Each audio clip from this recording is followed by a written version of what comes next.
seem to feel not that they have the choice to go to work, but that they have to. And this is expressed in a famous study that came out of UPenn and was published by Yale in 2008, which was the paradox of declining female happiness. And I love the way this study opens up. Right in the abstract it says, despite the past 35 years, I'm paraphrasing, but despite the past 35 years showing so much marked progress and improvement in the lives of women, women's happiness, according to this meta-analysis, has declined, both absolutely and relative to men. So it's not even just that everyone got more miserable because of, I don't know, a bad economy or something. Women in particular became less happy, despite all these objective improvements to their lives. So to me, the obvious rejoinder to that is, well, maybe those objective improvements, namely feminism, that's the thing that happened between 1973 and 2008, maybe that wasn't an objective good. Maybe that was just illusory. Well, to me, the obvious rejoinder of that is that women are becoming disillusioned with the life they had prior. They're like leaving the cave, so to speak, allegorically. And also,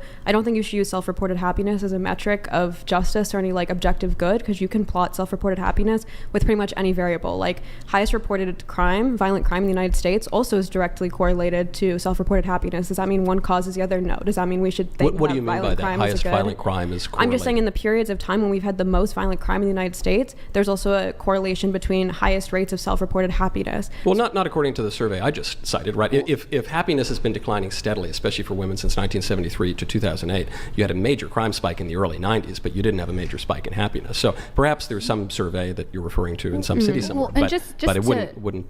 But also, even women living traditional lifestyles are seeing a downfall in happiness. So why is it that the women who are still living the type of lifestyle that you would probably prescribe to women are also having a decrease in happiness? Also, I'm not convinced of that. The Institute of Family Studies did a big, and there's a lot of data out there that actually children make you less happy. So there is this problem happening where we're like, okay, why are people less happy? But we don't know. We don't know what it is. I'm not so sure. Again, and then you would expect then that if you looked at the most unhappiest countries, you would expect Canada, the Nordic countries, Scandinavian countries, because they're very egalitarian, and you're not seeing that they actually have higher happiness levels. Well, than they have the highest rates of alcoholism in the world. You think of Denmark, Norway, Iceland in particular. So I don't know how happy they are. Now you're changing, but if we're going to just go by what makes people happy, I don't know if I think there are arguments to be made about like community and those things may make people less happy, but this idea that's because women aren't having children, when we also have a lot of data that shows children, especially in the United States, has the biggest happiness gap, and then we're seeing that other countries that are more feminist are also not having, like, if you compare like Scandinavian countries to like the East, like my parents are immigrants from Iran. Iran has really high unhappiness levels. A lot of countries naturally, yeah, exactly. So I don't know if you can say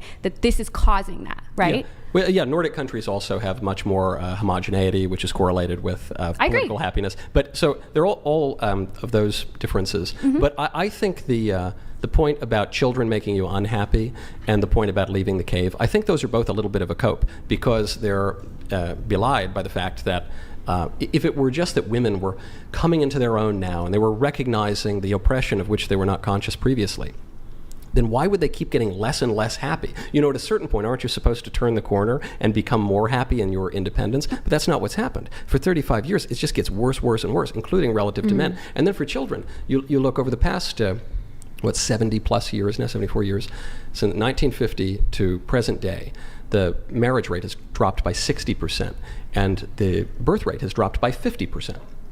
So just looking at the whole society, we are having many, many fewer children than we were before, and yet we're much less happy. Even like places like Pakistan are having less kids. Sure, I'm just pointing out. You're saying that having fewer children makes you happier, and I'm saying we're having many fewer children, and Americans are much less happy. And you see this even beyond just random surveys. You can't link that. I kind of want to push back on this idea that we've gotten more unhappy as time has progressed, because at least to my understanding, what's happened in the last 20 or 30 years is an increased awareness of like mental health and what that means. So it's not necessarily that people were really happy before and now suddenly are miserable. Yeah. It's just that now we're actually having data where people can talk openly about their mental health, unhappiness, and not be as stigmatized as before. Mm-hmm. If we look at the 1950s and even like housewives around that time, we see like there is actually like a huge rate of like narcotic usage and basically like prescriptions to that level.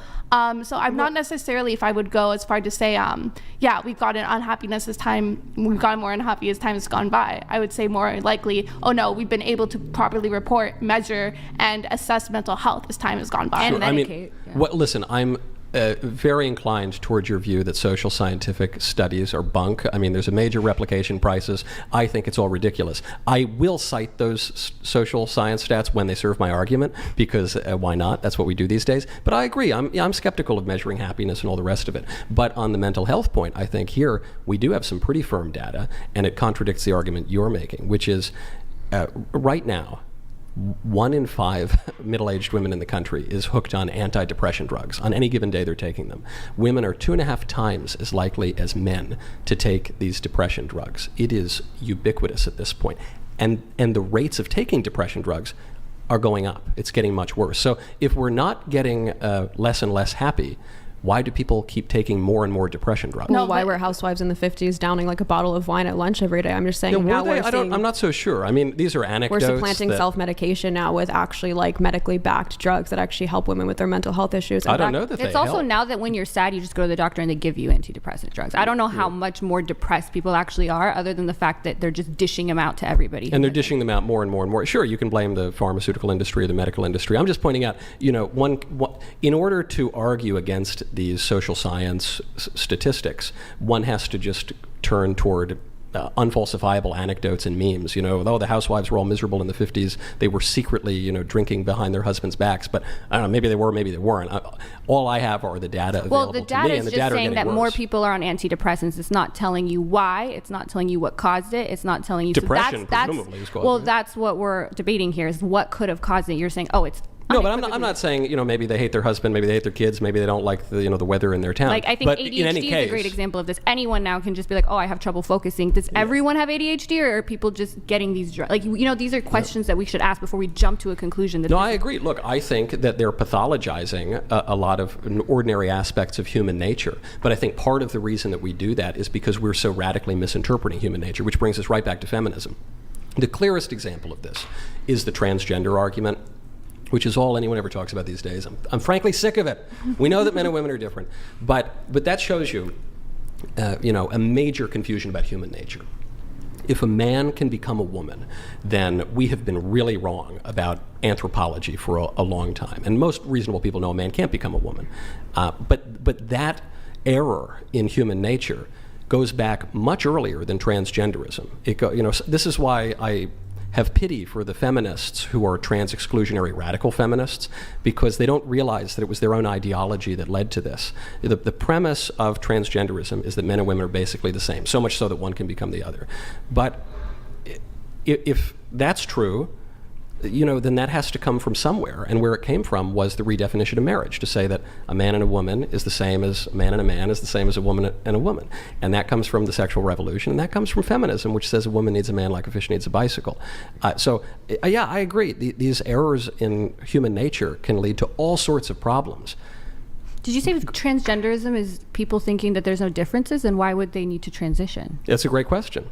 I don't think that's what transgenderism believes, that there's no difference between men and women. Transgenderism believes that men and women are so similar that one can become the other. Which is different than the feminists who say men and women are so similar that a woman can do anything a man can do. But transgenderism takes that principle to the extreme, which is men and women are so similar. They're not complementary. Sex is not immutable. It's not an inseparable accident of being, as an Aristotelian or St. Thomas Aquinas might say. But no, it's actually just kind of a social construct. And it's so socially constructed that I can go down to my doctor and have him reconstruct my chest, and all of a sudden I've magically become the opposite sex.